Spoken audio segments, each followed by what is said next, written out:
好，各位觀眾，大家下午好啊！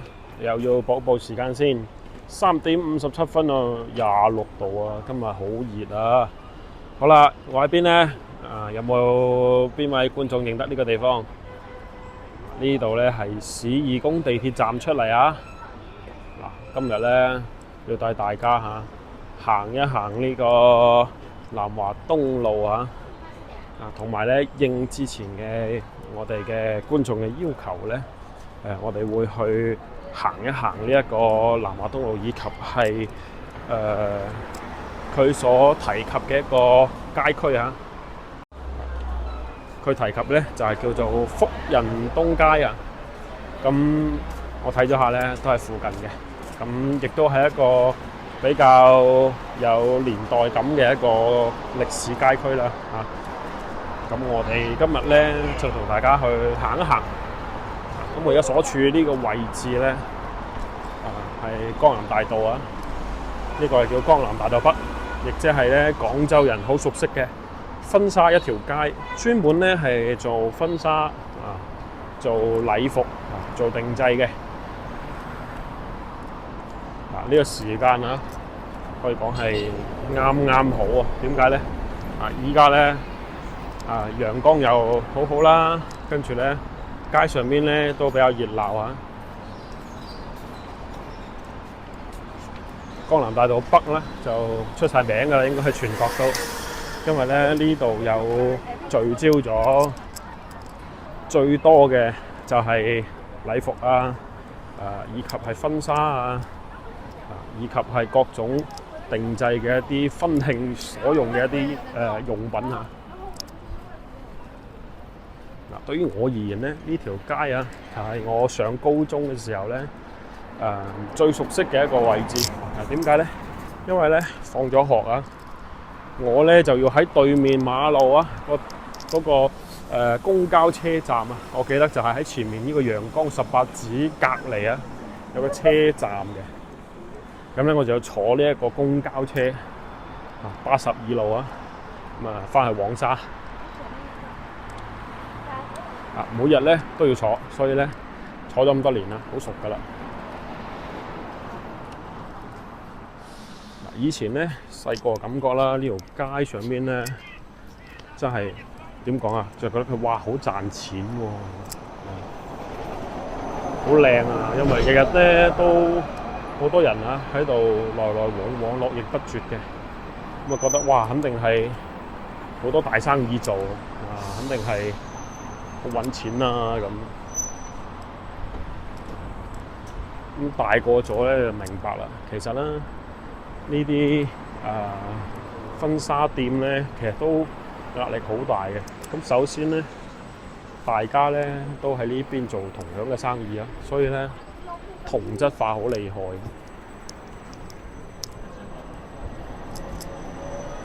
呢個其一啦，其二咧就係而家咧就好多人咧都中意網購咁網購梗係平啦。缺點都好明顯，就係佢冇得試嘛。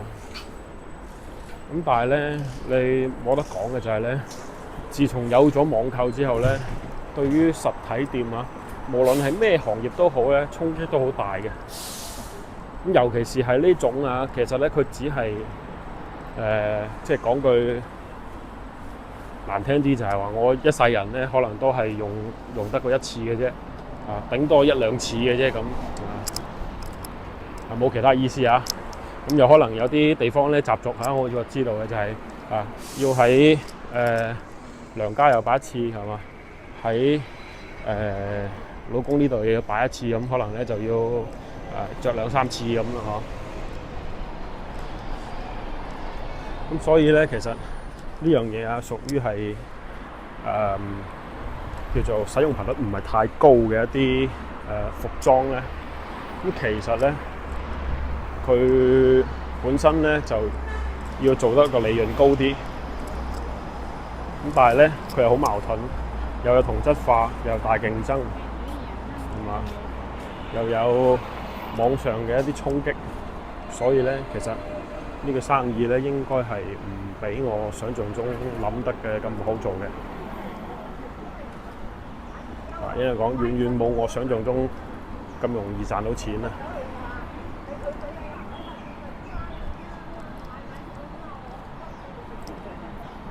而且好多而家啲年輕人咧，佢可能會以租代買啊，咁就咁梗係要錫住個荷包啦。呢啲嘢你下下都買啊，即係又着嗰一水半水咁，其實就好咩噶嘛，浪費啊嘛。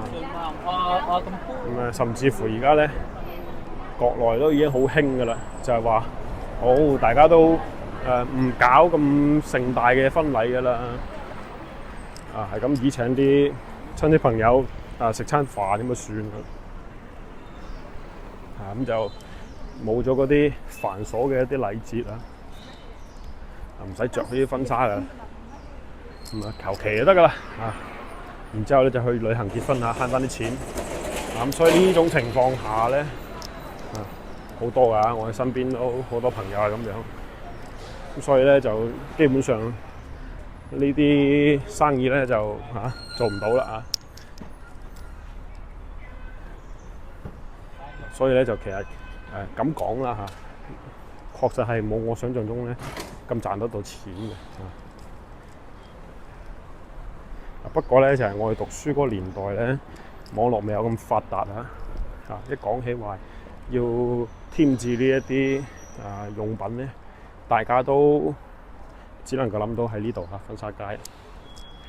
同埋咧，以前咧嗰啲思想咧就相對嚟講冇咁開放嘅，就大家都覺得結婚就要搞得好好睇睇咁咧就基本上大家都會揼錢去做呢件事。而家唔同咗啦。好啦，行翻出嚟呢個位置咧，我哋一轉彎咧就係南華東啦。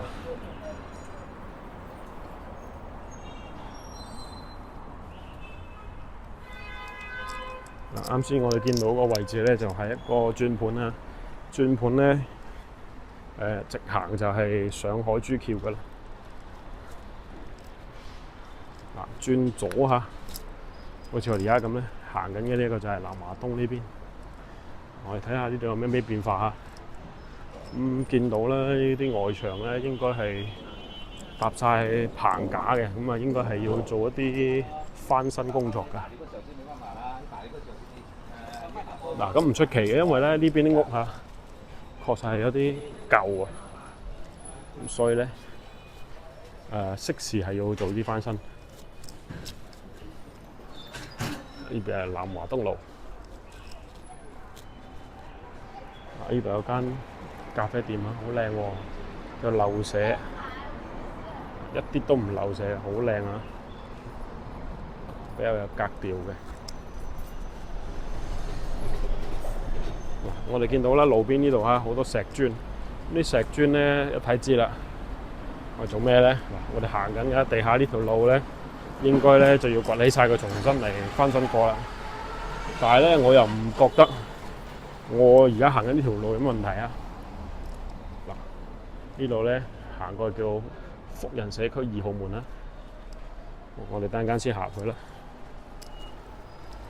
呢度叫福人東街我哋嘅觀眾咧想我入去睇下，咁咧陣間我哋就會轉入去望望嘅。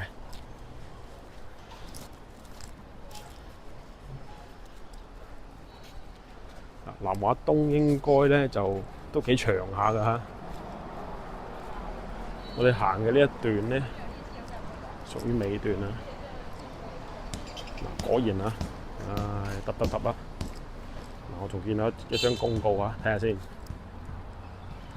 海桐街同福路片區特色街區改造項目。好嘅。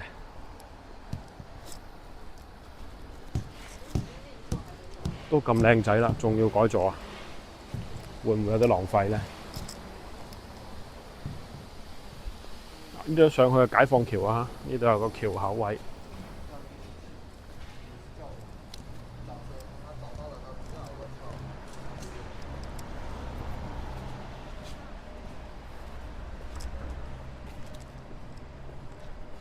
呢間咧做私人定製嘅應該。裏邊放咗好多茅台喎，見到。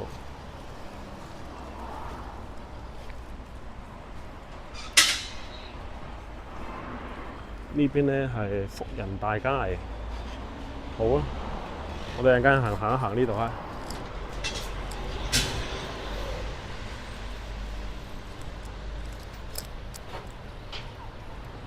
嗱，咁右手邊咧，臨江呢邊啊，起緊樓啊，又起豪宅啦。嗱，通常我哋見到呢啲咁樣咧，應該呢棟嘢咧就唔係住宅嚟嘅，我覺得嚇。唔係喎，係住宅嚟㗎。確實又真係豪宅嚇。哇！咩名咧？未知啊。我翻去查下先。呢邊咧有一間白切鵝，廣州第一家裕華。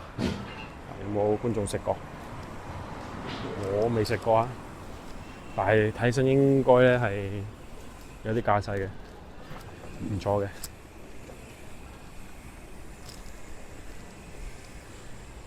轉角位又有間咖啡。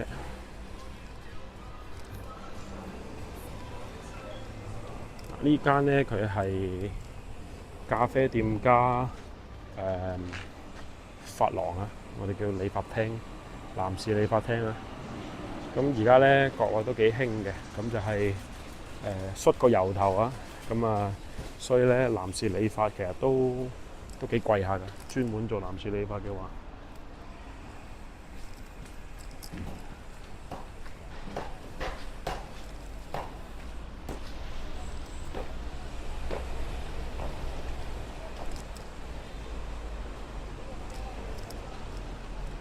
嗱，咁啊行唔到上去啦，冇計啦，佢喺度揼緊路啊！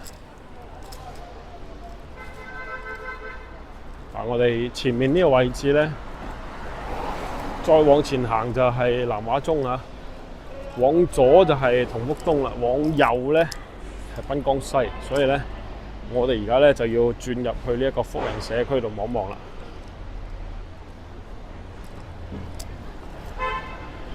呢邊冇嘢好睇啊！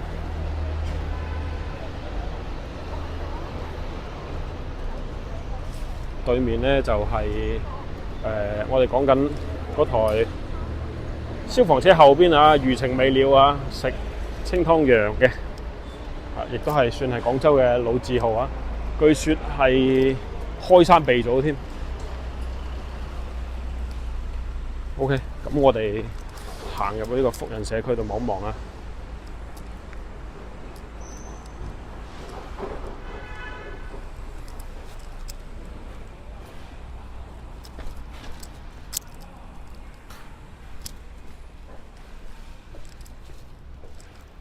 我最中意行呢啲舊街區㗎啦。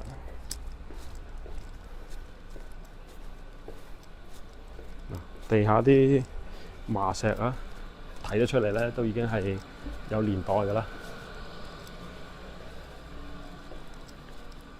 呢度行過去咧，呢度叫藥龍大街。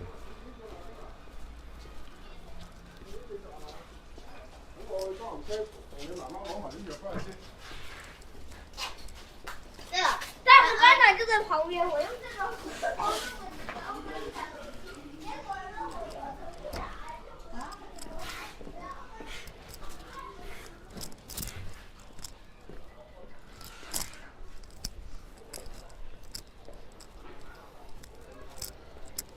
嗱，我又真係估唔到咧，好多呢啲屋嚇，其實咧都喺度做緊裝修，或者已經裝修好啦。好似我哋面前呢間咧，咁其實好明顯佢係裝修過㗎，造成啲獨棟。呢度隻貓，Hi。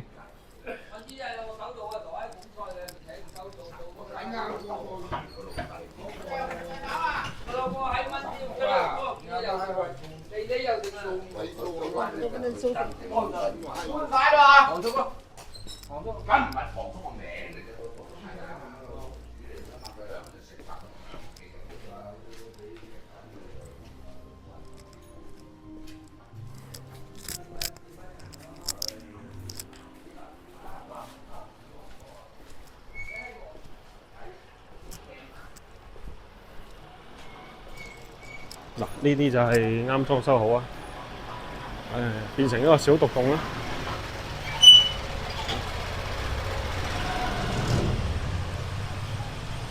呢度有一間裝修緊嘅。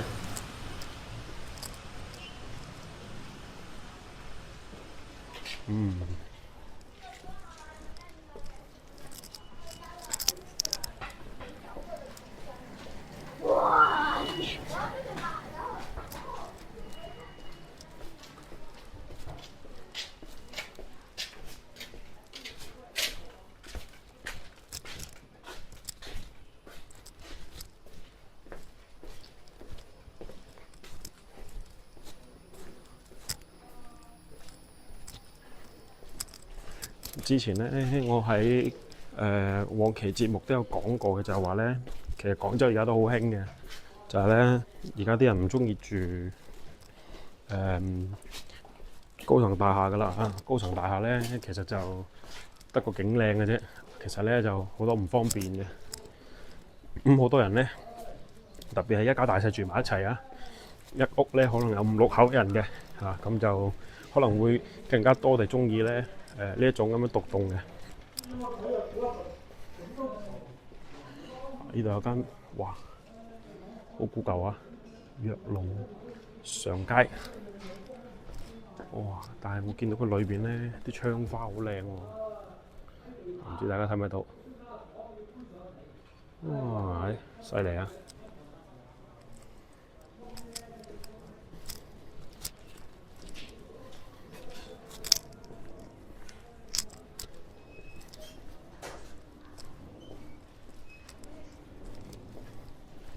而家仲未行到去福仁東街㗎，我都仲喺度揾緊啊！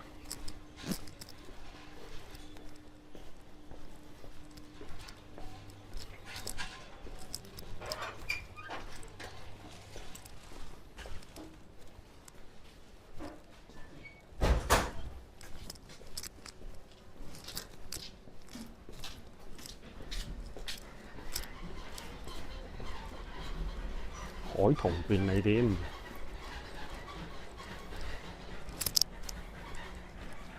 呢度叫咩？上夢星喎，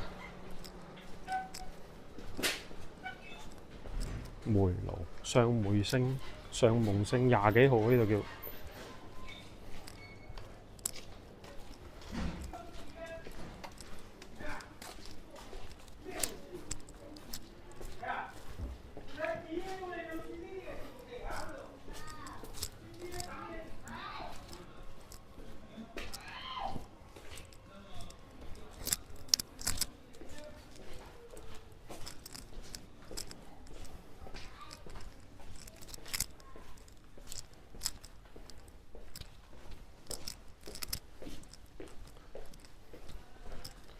呢個叫南永安橫，哇！真係犀利啊，錯綜複雜。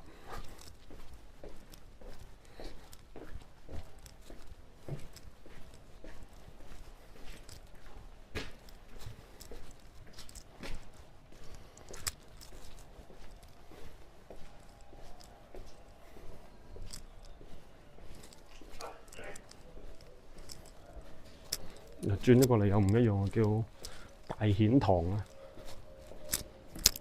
哇！呢度分咗咁多個唔同嘅名嘅，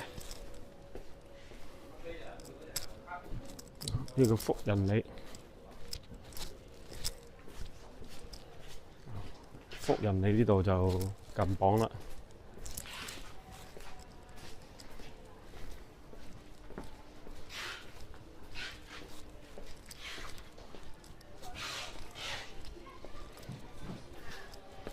但係又轉出嚟變咗瑞人8間嚇，唔通我又行錯咗？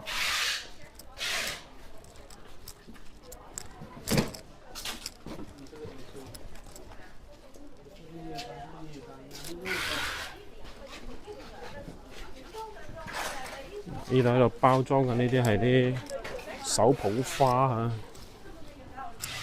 手捧花花束喎，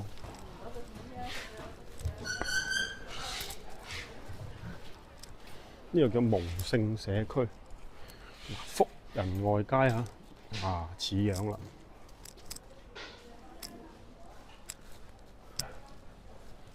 呢個叫公正南。哇！我企喺呢個位置咧，四邊都唔同名嘅。嗱，呢度應該係福仁東啦。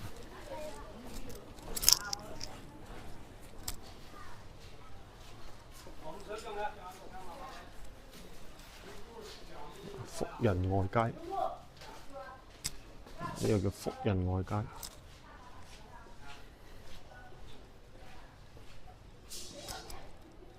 呢度不過咧都鋪緊路啊，所以咧就比較亂啦。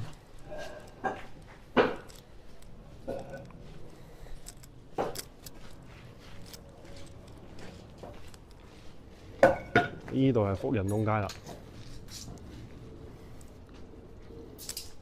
不過比較可惜係咧喺度鋪路啊。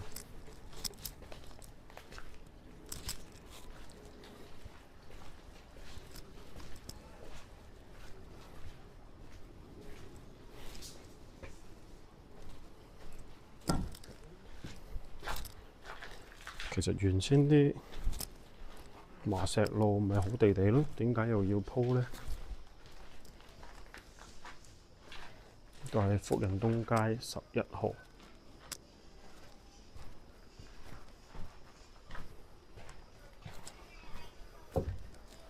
呢個叫福星里，我前面見到係華南機械廠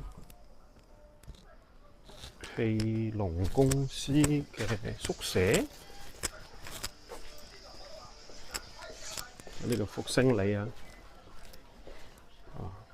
華南機西廠啊。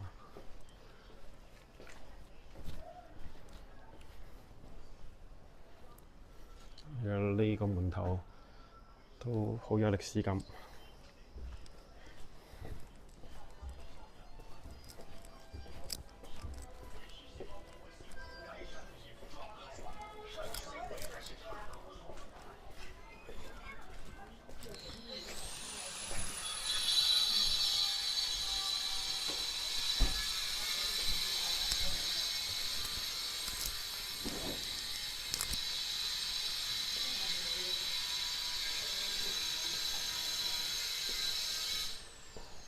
嗱，正整緊嘅呢一條街咧，就係福仁東街啦。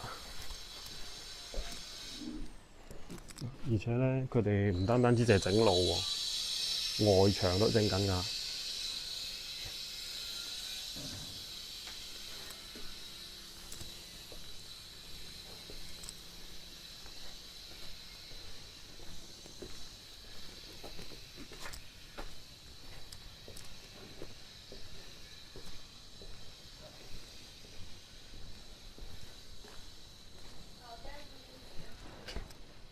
嗱，咁樣一轉翻出嚟咧，呢度就應該係屬於叫福仁大街。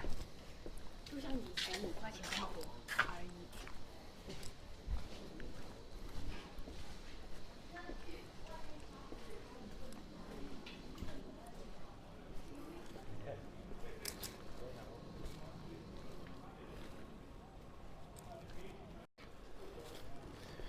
嗱，呢度咧就係福仁大街。咁行翻出去應該咧就係大馬路啦。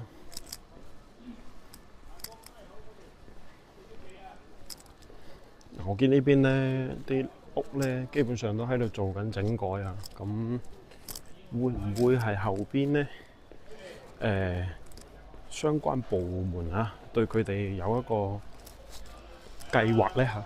我講計劃咧，其實就係廣州而家咧啲舊改啊，基本上咧都會朝住一個方向走嘅，就係咧將佢改變成為一啲歷史文化街區。我哋最近咧都行過好幾個啊，我覺得咧都算係好成功嘅。包括係我哋之前行嘅同福西嗰邊啊，咁佢哋都係將佢改造咗。咁我覺得非常成功啦，可以講係。好啦，行翻出嚟呢度啊！嗱，豪宅嗰度啊，原來咧就係呢一個啱先我哋話喺呢度行入去啊。咁點知我哋喺呢度行翻出嚟？咁其實呢個路口咧，愛嚟做呢個歷史文化街區嘅入口咧，我覺得都幾好，幾合適啊！充滿咗我哋叫做呢個生活嘅煙火氣。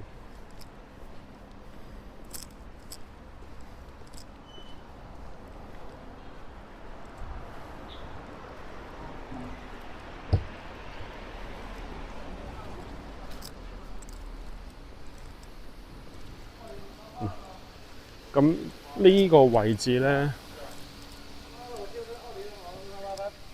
屬於南華東嘅路尾喎。路頭咧，我相信就一直行落去。咁我哋都簡單地睇一睇啦嚇。我哋嗰個馬路一直向前行，睇下佢嘅整體嘅情況啦。最重要係睇睇我哋其實咧南華東咧都算係比較老牌嘅一條騎樓街啦。而且咧又咁近江邊喎。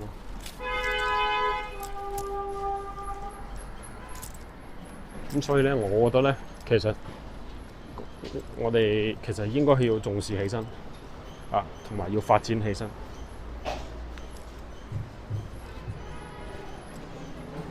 因為咧，其實喺江邊我哋講話呢一啲咁優質嘅位置唔好埋沒咗佢。不過逐個馬路有啲拗撬要上天橋嘅。不過冇咩打緊啦。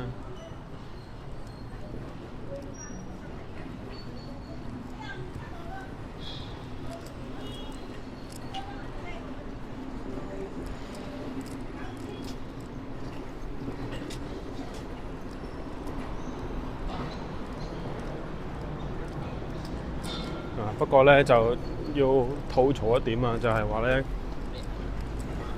廣州啲天氣咧又真係好唔友好嘅。點解咧？而家已經係年尾咁已經行到一年嘅最後嘅嗰1-2個月㗎啦。但係咧氣温竟然去到25-26度即係呢樣嘢係好唔合邏輯嘅。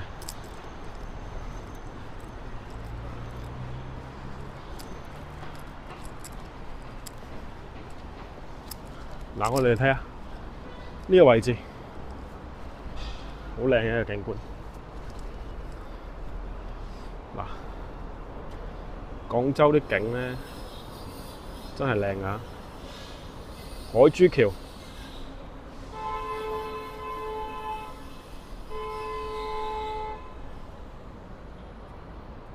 OK，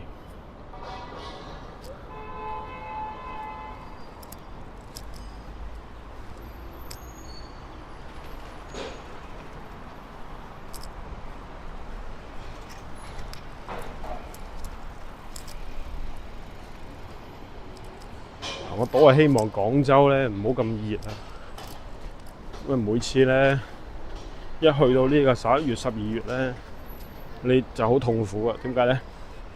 朝早咧着短袖，夜晚黑佢係溫差大，咁你又要加翻件厚衫，咁你成日咧就要喺呢一個除衫同着衫之間咧反覆橫跳，真係好痛苦呢個咧轉角位呢一個騎樓非常之出名啦，喺廣州。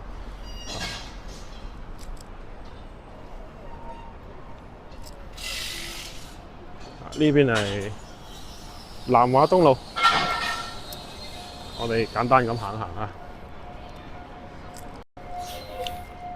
因為呢段咧其實就已經係執整過下㗎啦，睇得出嚟一睇呢個頂就知啦。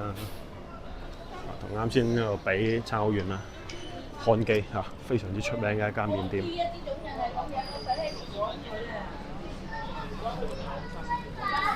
漢記主打咩啊？平靚正啊！同埋咧，我記得佢係開到好夜嘅，所以咧好多人咧中意喺江邊嗰度咧即係食完飯啊，或者飲完酒啊，咁就會過嚟咧食個宵夜咁計下。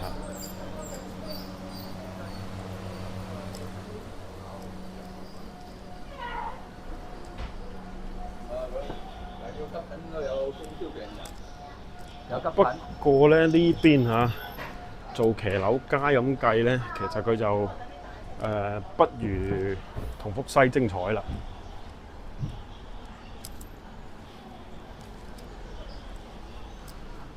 點解我咁講咧？因為其實佢將最精髓嘅部分咧打到散晒啊！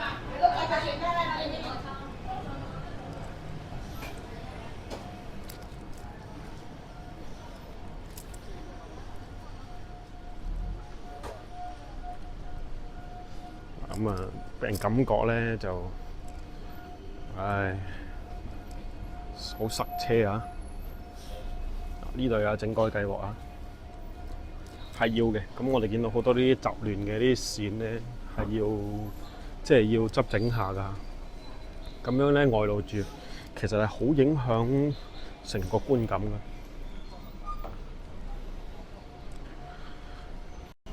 咁啊，都係時候要翻一翻修啦，係嘛？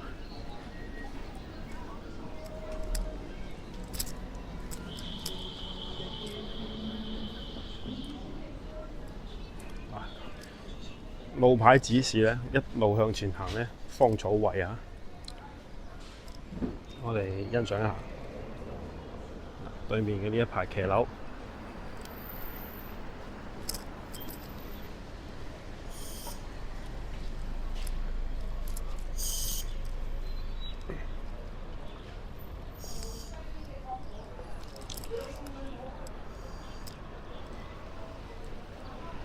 而且咧呢度條路咁窄仲要係兩車道雙向，佢冇做到單行咧，其實都幾令我驚訝嘅因為呢種情況正常情況下咧，肯定都係要做單向噶啦。再嚟睇下先，樓價南華東2萬蚊一方，平到正啊！呢個仲平19000添。呢邊啲樓價唔貴嘅，咁都係嗰個原因啦。話有冇地鐵咧？好似冇啊。有冇新樓咧？冇啊。睇落睇去都係啲矮樓嚟嘅。咁啱先嗰個喺濱江嗰棟豪宅就另計啦咁話明豪宅啦，望得光嘅咁啊。翻3倍、4倍甚至10倍咧，其實都有可能㗎，未知因為而家咧好少新嘅樓盤喺市區呢個即係老城區範圍裏邊起啦，而家好少啦已經，因為你經濟唔掂咧，係嘛？你定價貴定係平好咧？你好難㗎嘛。咁所以咧就好多地產開發商咧，佢嘅思路好簡單，就係拖住先一路拖到咧經濟起翻身啦跟住咧再考慮佢點樣做部署。呢招咧其實係前首富李先生李嘉誠先生嘅拿手絕活呢一招叫咩？囤地囤地策略買埋一大紮地之後咧，佢唔喐，放喺嗰度先，一路囤到佢升咗價啦。咁佢到時咧翻咗倍之後就你想賣又得，你想自己起又得。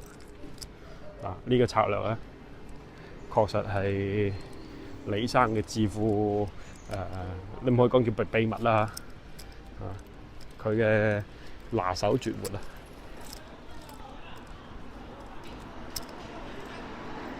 不過咧，其實國內咧對於呢一種做法咧，其實係有反制措施嘅，就係話咧，如果開發商買一笪地落嚟冇咩特殊原因情況下咧，佢係喺5年定10年之內，佢唔做任何嘅開發或者係做任何嘅叫做處理嘅話咧，佢係會被沒收嘅。哦，呢度有條紡織街嚇，俾大家睇下。好啦，咁我覺得咧，我哋南華東啊，咁一路行到差唔多行到底㗎啦喎。我睇佢嘅門牌號咧，又好似覺得咧呢邊先係底喎，啱先嗰度好似係頭喎。但係佢南華東點解咁奇怪嘅？3位數起號嘅，即係500幾、400幾起號。行到呢度咧，已經去到成600幾、700幾號啦。呢個有少少唔係好理解啊！唔知道有冇懂行嘅觀眾啊，可以同我科普一下。嗱，再行到芳草圍㗎啦。嗱，呢度就係正正經經南華東路，南華東路站啊。好啦，咁行過呢度望一望啊，呢度有一棟商業中心啊，芳草圍動漫氛圍喎，專搞動漫嘅。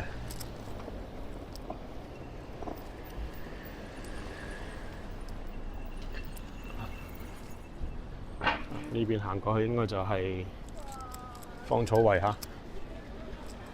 好啦，今期時間唔係好夠㗎啦，咁咧我哋先行住咁多先啦。